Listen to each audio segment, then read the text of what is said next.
the webinar today. I appreciate everybody jumping on. My name is Jim Hoffman. I'm Senior Director of Business Development for RJT. And with me today is Paul Jones, the Director of SAP Pre-Sales Services. Paul, I'll let you give a brief introduction. Yeah, my name is Paul Jones. As Jim mentioned, I'm the Director of SAP Pre-Sales. I have about 15 years of SAP experience, starting in the late 90s as a consultant, project manager, consulting manager, and now doing pre-sales. So I have a pretty broad experience within SAP ERP, CRM, and SRM. And I have done many implementations using SAP's quality management module. So I'm somewhat of a subject matter expert on QM, not only the functionality within SAP and also what it takes to deploy it. Jim, go ahead. Back to you. Great. Thanks, Paul.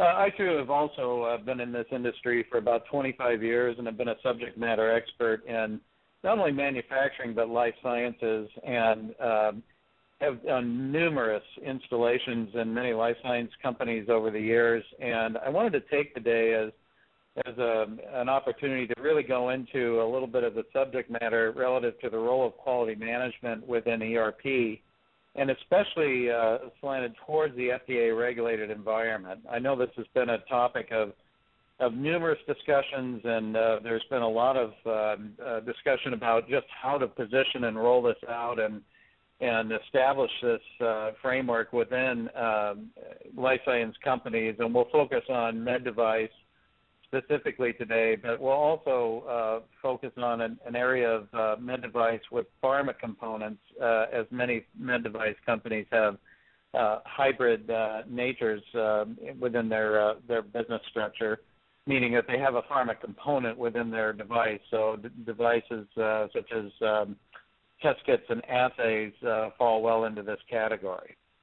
So with that as an introduction, I wanted to focus on ERP and quality management and look at areas that are specific to ERP as they relate to quality management, and how you can do a much better job in integrating these two components to satisfy FDA-regulated environments. So things relative to laws, regulations, training, policy development is a real key area.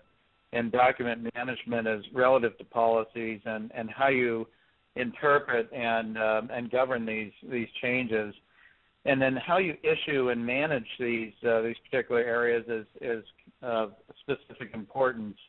So monitoring compliance becomes a much easier task relative to these practices and the framework that we establish within the FDA-regulated environment, and then it allows you to do a much better job at how you investigate and how you issue exceptions and manage by exception. And we're going to go into some of the capabilities and the tools and the views and things that SAP allows you to have and gives you a better and more proactive measure at managing these. And once you have the visibility into these, then you can start making corrective actions and conducting the risk assessments within your organization, and enabling you to make a much better basis for making decisions within your organization. So that's essentially the process that we were going to run through, and then we're going to open it up at the end to discuss any questions and answers from the team after that.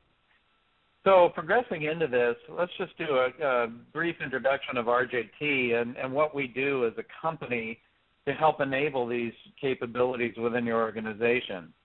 We were established in 1996, and we've had a very, very successful growth rate ever since then. Today we're at 52 million, and we continue to grow at a rapid rate here. And we do this with a very focused group of consultants and a number of support staff that enable us to grow our business. We're located in Torrance, but we have other regional offices in Irvine, Chicago, Toronto, and we also have in New Delhi an offshore component of our business that is a key aspect of our growth. In our offshore development center, we do a lot of things relative to basis support, program development, screens, reports, those kinds of things relative to our SAP business and consulting practice. And we leverage that quite frequently to bring in a much lower blended rate in our consulting practice, and it enables us to be more competitive as we go into some of these vertical areas of expertise. So we're talking about life science today, but there's a wide array of additional services around manufacturing, distribution, automotive, and there's several others that you can see there on the screen. But it just speaks to our wide array of expertise within this market and the different perspectives that we offer in relation to delivering on our engagements within our customers. So SAP Qualified All-in-One Business Solution, you're going to see quite a few different solutions out there within SAP. You've probably heard about the Business by Design, which is on the lower end of the scale there for SAP as an introductory model and an introduction into the cloud computing sphere there that SAP is venturing into. But the all-in-one is the flagship product and the one that we typically will see in most of our life science engagements. We do have several that are in the lower end Business by Design market as well. So we're starting to see a little bit of diversity there in where we address our capabilities in SAP solution footprints, especially in life science. So with over 100 different SAP satisfied clients, we continue to grow and continue to diversify our ability to deliver into this sector. So with that said, we have an SAP practice, and we'll focus just on the SAP side, end-to-end implementation. This is so important relative to life science companies as you establish your framework, as you look at how you're going to be deploying an SAP solution within your enterprise and looking at how you're going to roll this out, how you're going to train, how you're going to establish the policies and procedures, how you're going to validate the system, and then continue to monitor the system even post-implementation. These are all things that we focus on and provide value to life science companies.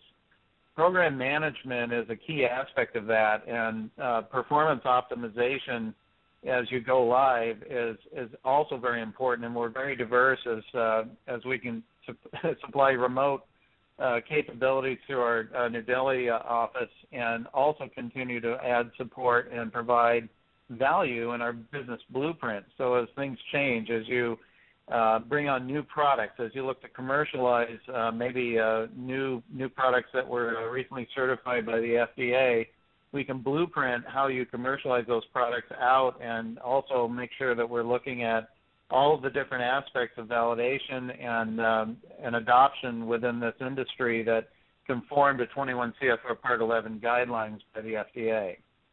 So there's also an adoption process that you put together the core components of the system, and then you start to look at additional functionality. So business intelligence, how do we get additional screens, and how do we optimize our views into the system? How do we maybe adopt into the CRM realm where you get call centers set up and where you can start taking calls and logging calls and looking at maybe complaints or deviations or any other areas of your system that then you can extend your value and your compliance and your role as a service provider into your customers a little bit deeper functionality.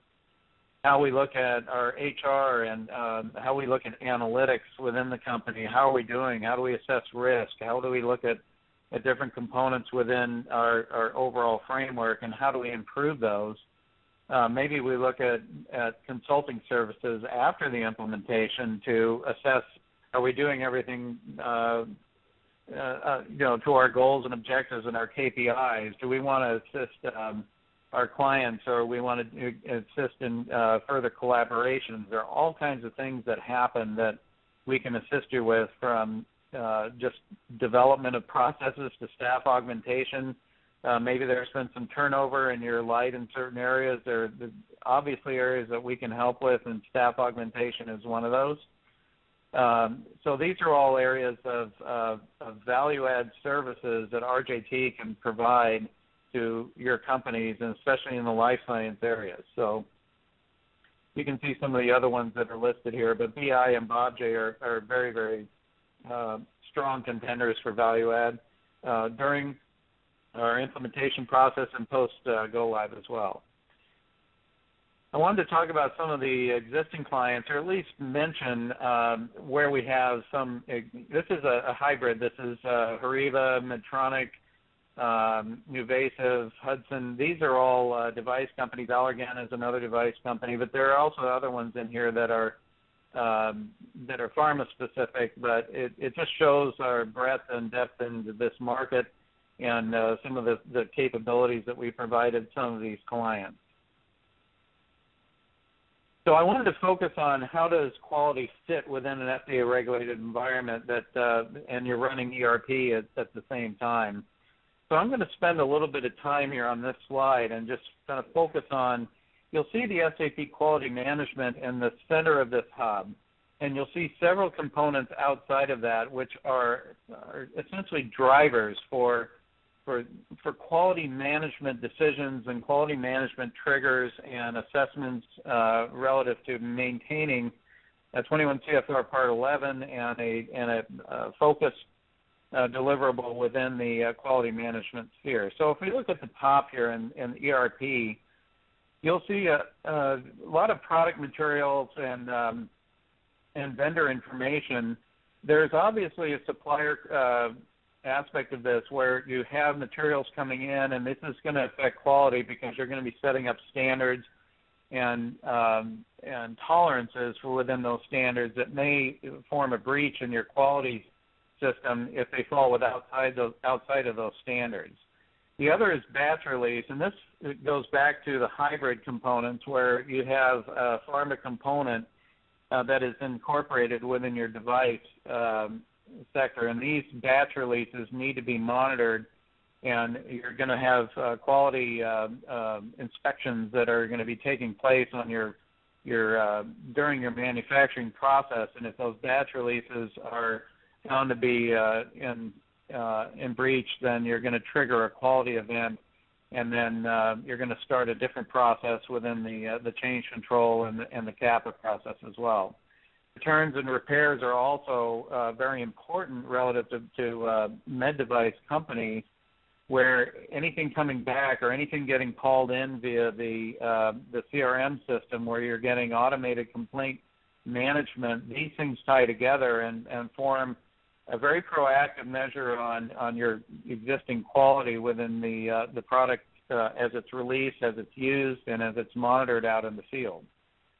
CRM is very important as to maintaining customer data. So if someone calls into your call center, or if they call in just without a call center, if they're just calling into your system, then you can log these events and you can log the customer information and you can understand what this customer has. And this master data is very important for understanding what release they're on, what product they have, when they were shipped, and what corrective actions are being administered through the return and repair process that I mentioned before in ERP. So these things tie together very cohesively as part of your overall business practice.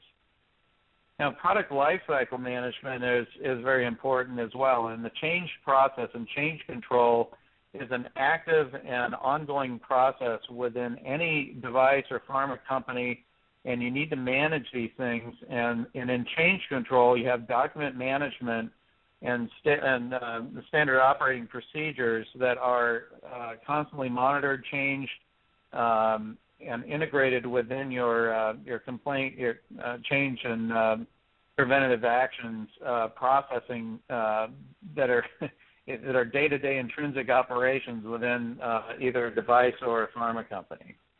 These things are very important to manage, change, and disseminate policies and changes to those who are going to be affected by and making decisions based on any changes or corrections that are going on within your system.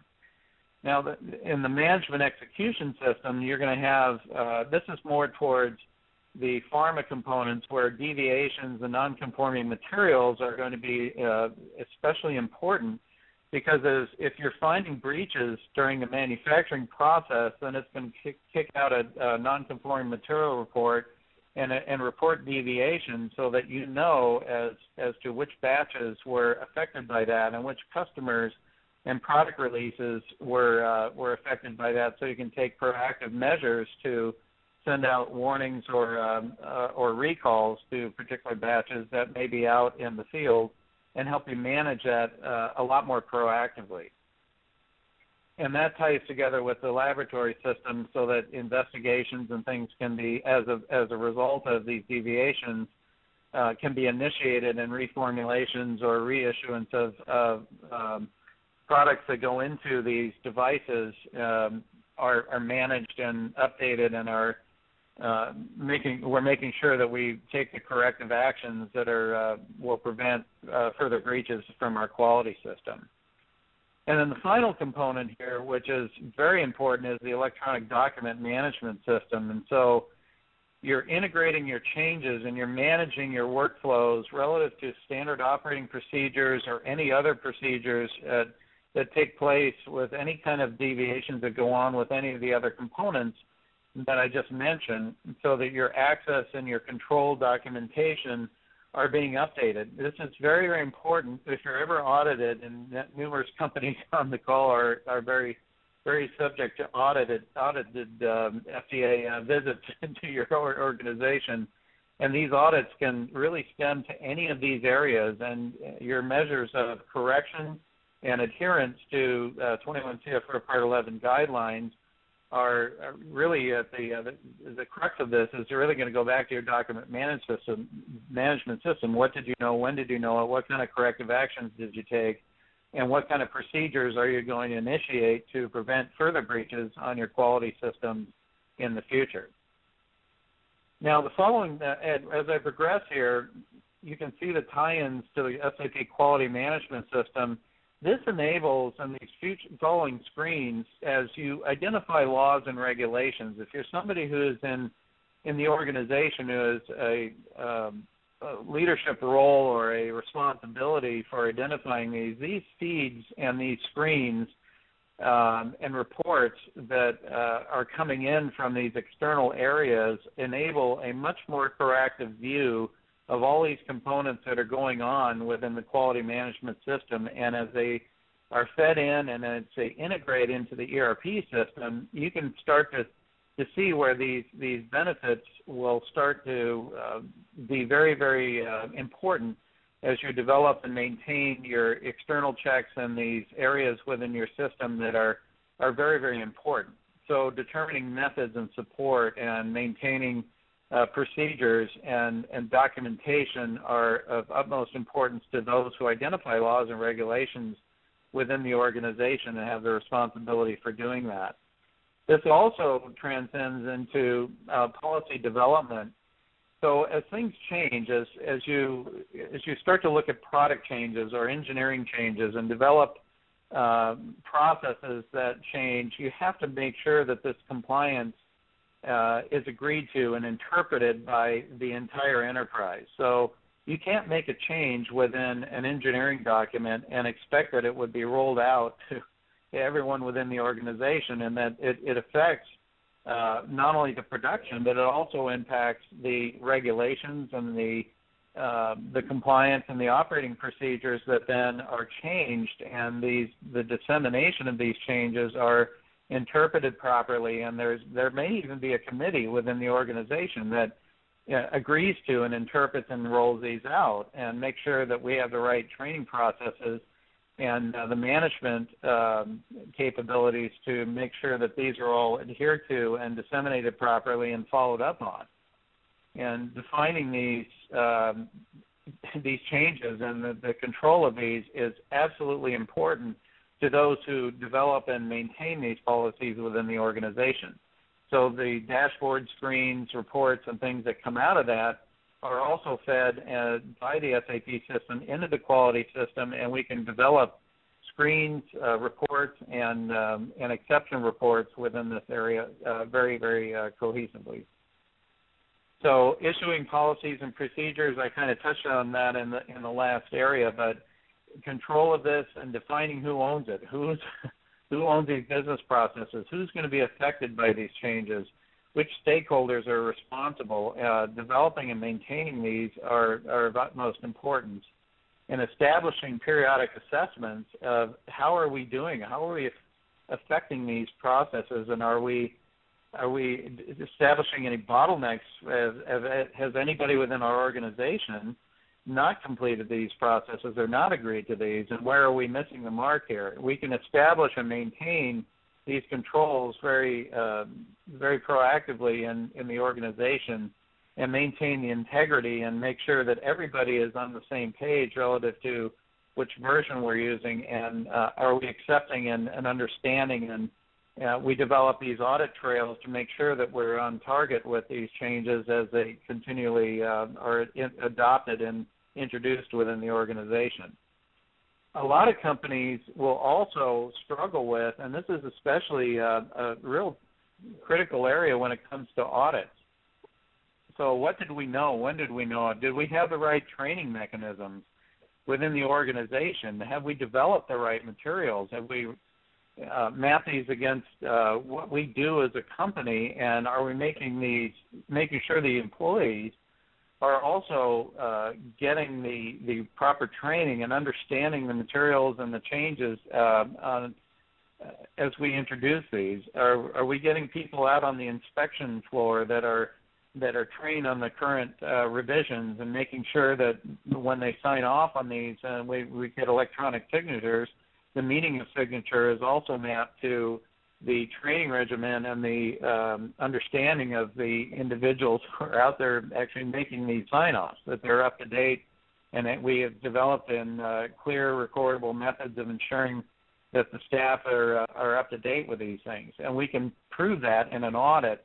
If we get audited by the FDA, if any material breaches occur, can we trace this back to just people not having the right versions of the engineering documents or the right training to ensure that the procedures that they're linked to are consistent with the current versions of the products that we're shipping and manufacturing?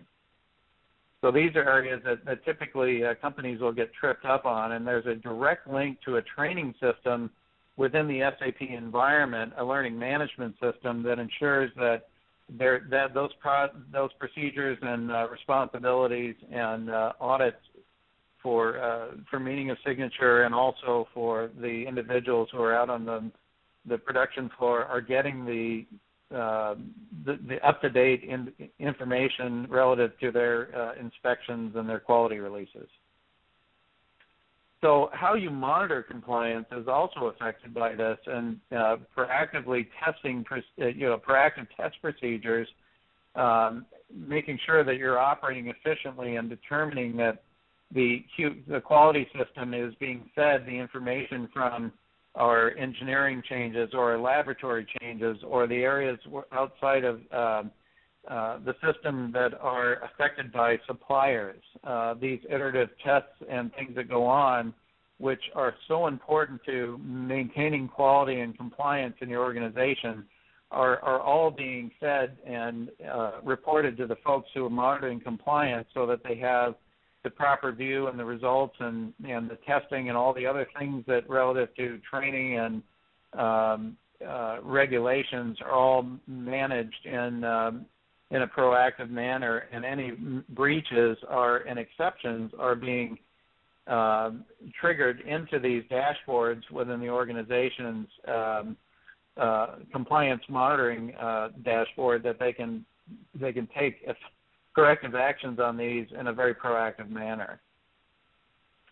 Now, there's also the investigation. So when exceptions occur, and you do have, for example, somebody calls in and they have a material breach, and they have to issue a corrective action, or at least an investigation. It doesn't have to go right into a corrective action. That what you knew, when you knew it, and what the procedure is to investigate these issues is also very, very clear within the organization. So you have to be able to create a remediation plan, and if it's a severe breach, that you also create a remediation plan or corrective action that involves an investigator from the FDA. These things are all based on interactions within the ERP system, within the CRM system, the call center, or within a manual call-in from individuals who, if you don't have a CRM system, that these things are managed and the exceptions are resolved using a structured approach to and a remediation plan that the organization will also send to the FDA as a standard operating procedures as you're going to be managing these corrections throughout the process. Once you've identified it, to remediation plan, maybe it goes into a CAPA, a corrective and preventative action. All these things are regulated investigation, and exceptions are created in a very structured manner within the system. Now, as you start to look at this and you determine that the severity of a breach is warranted of a corrective action, there is a whole separate system within the SAP system that will allow you to develop a very closed-loop compliance response to disseminate the processes and ensuring that all of the steps relative to the corrective action are being taken. There's an investigation process. There is a progressive resolution process that goes through many iterative stages that are very specific in the 21 CFR Part 11 definition of a CAPA, and the SAP QM system ensures that these processes are taking place, the workflows are initiated, the proper people who are involved in taking these corrective actions are being notified, and that the steps and the procedures or remediations that are generated through this processes are also being taken into correct resolution here, so that there is a very structured process for managing these things, and that the company is going through the proper procedures to escalate and make sure that these preventative actions are being done in a very sequential, structured, and effective manner. And so conducting risk assessments, obviously if there's a material breach, what is the risk to the organization? How do we make sure that we as an organization are protecting our brand, that we're taking the right steps, and we're making management aware of these things, and that we do everything possible not to repeat anything that is a potential risk to the organization? How do we take and establish new procedures and processes, and are we proactively taking the right assessment of our risks? And we're taking into account the business units and the people who are impacted by these, and the products that are impacted by these, and are we going to be able to withstand maybe future shocks to the system with regulatory changes that may threaten us as a company, and make sure that we have the right internal processes to ensure that we're able to withstand a shock to the system. These are things that are definitely on the forefront of a lot of people who manage quality and assess risk within the organization. I think there's a very effective manner within the SAP quality system to ensure consistency throughout the whole enterprise regarding these interpretations. And are we issuing the right processes and procedures, and can we take and assess and test and ensure that these controls and risks are within the tolerances that we set as an organization? So making risk-based decisions by management are a critical factor here, and we've gone through all these assessments. We've taken all the right steps and managed these controls, and we receive and notifications, and we go through test scenarios within managers, and the tools that we have are being used in the right manner, or we have maybe some areas within the closed-loop system that we need to improve. Do we need different visibility by managers and apply the compliance framework tools and assessments in different manners to give us a better visibility into the risk that we have to take as an organization? What the overall benefit for this is to give management the right tools to make sound and proactive decision and risk-based decisions and do it in the right manner so that we don't overly expose our company to risks that are unnecessary within the organization. So we have to take the appropriate measures to make sure that compliance is working in the right fashion as it manages not only your material breaches, but also complies to 21 CFR Part 11 guidelines within the organization, and it's also flexible enough to adhere to any changes that are not going to create material breaches or shocks to the system, which will effectively cause us to either shut down or create risk that's unnecessary to the organization.